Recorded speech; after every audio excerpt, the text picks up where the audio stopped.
On 6 December, a unit from the 1st Air Cavalry lands on swampy ground near the mouth of the Suida Valley, 8 kilometers west of Hammond Airstrip.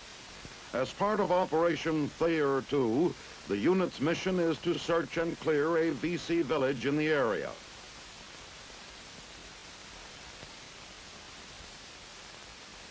Despite caution, one man is badly injured by a booby trap.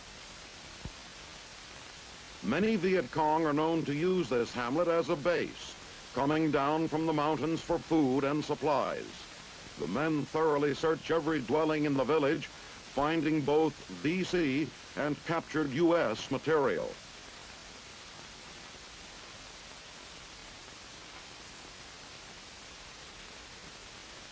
Injured while trying to escape, this suspect receives medical aid.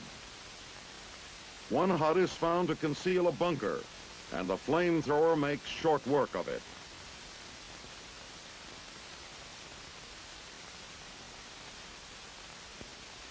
In all, 18 suspects are rounded up, and with the aid of some family photographs, a Vietnamese informer points out VC who have lived in the village. Then, looking over the blindfolded captives, he picks out those he recognizes.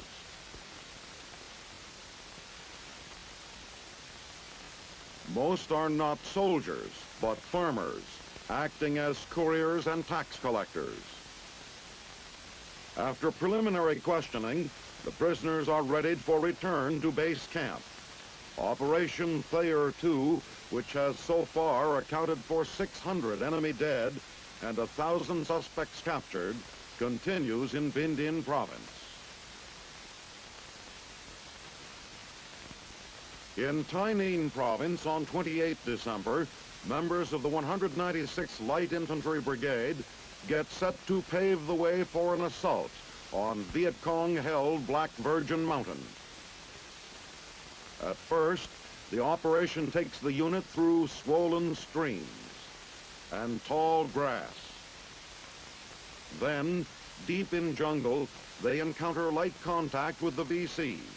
M79s are fired as the men push on. Then, as quickly as it has begun, the resistance dissolves. The encounter has resulted in no casualties.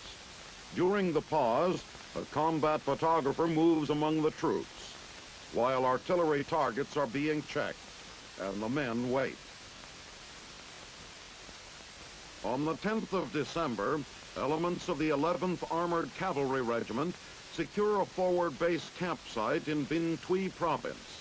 At this remote location, 128 kilometers northeast of Saigon, the 11th will commence a month-long operation to clear the region of Viet Cong and protect the rice harvest in the area.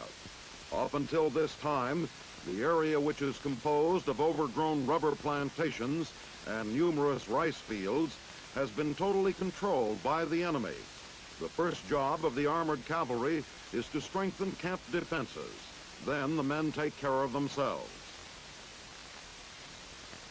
Now, in an organized defense posture around the campsite perimeter, self-propelled 155 howitzers fire a harassment and interdiction mission.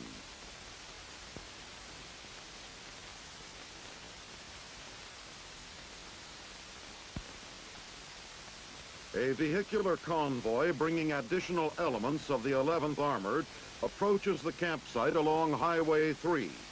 The convoy is out of Xuan Loc, 64 kilometers to the southwest. A security patrol moves out ahead of the convoy. Preparing for an extended operation, the Armored Regiment brings up a wide variety of their organic equipment. The first convoy was ambushed in this area, but beat off the attack, killing 37 VC. Among the items of heavy equipment coming in is a road grader, which will be used to build an airstrip. A recovery vehicle is almost always required by mechanized units in the muddy fields of South Vietnam's lowlands. The advance elements have already done much toward clearing the campsite by the time the second convoy arrives. The armored cavalry is about to begin Operation Atlanta.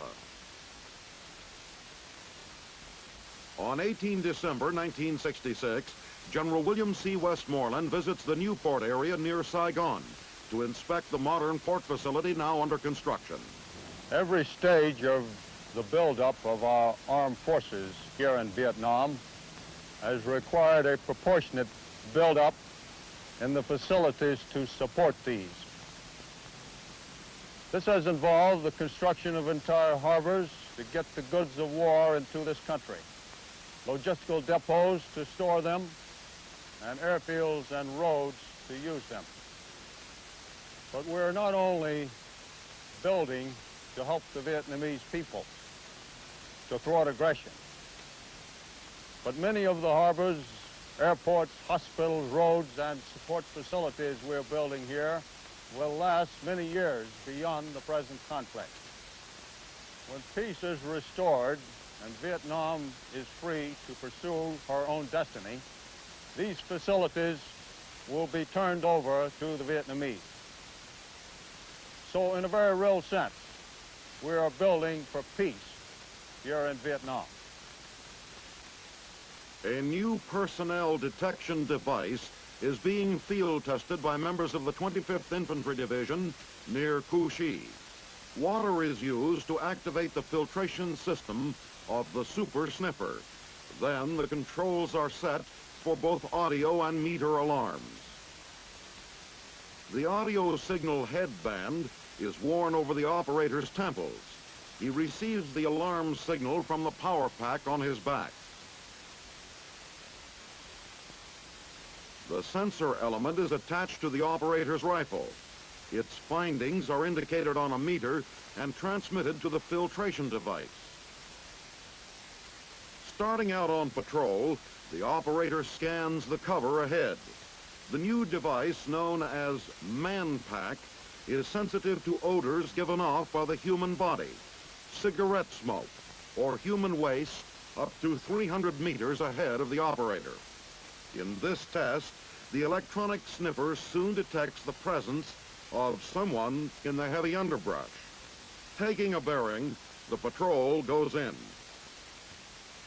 A smoking cigarette butt gives proof that the new detection equipment works. On 15 December, at the Camp Whiteside area of Fort Riley, Kansas, vehicles and equipment of the 9th Infantry Division are loaded aboard triple-decker railroad cars to begin the long journey to Vietnam. Nicknamed the Old Reliables for their distinguished performance in World War II, the crack 9th Division will add an important plus to U.S. operations and raise total troop strength in Vietnam to another all-time high. A ramp is fixed in place and the vehicles begin climbing to the top deck. 5,000 troops from the 9th have already moved out, and a few days after these films were taken, the first contingent arrived by transport in Vung Tau. The 15,000-man division, commanded by Major General George Eckhart, is expected to complete its move by mid-February.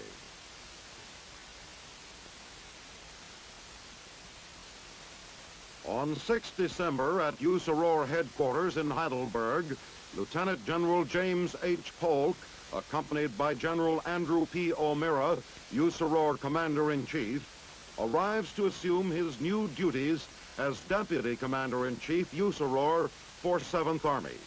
General Polk is welcomed at a formal ceremony in his honor, including a 15-gun salute by members of the 529th MP Battalion.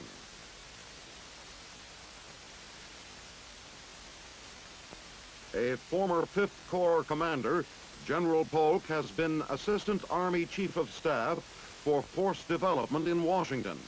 In his new assignment, General Polk will be responsible for the training, combat readiness, and support of all 7th Army units.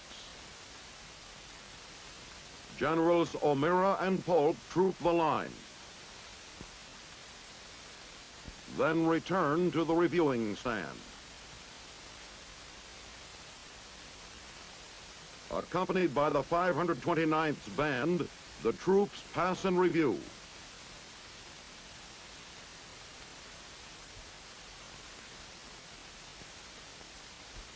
A formal welcome to the new Deputy Commander-in-Chief, Usador.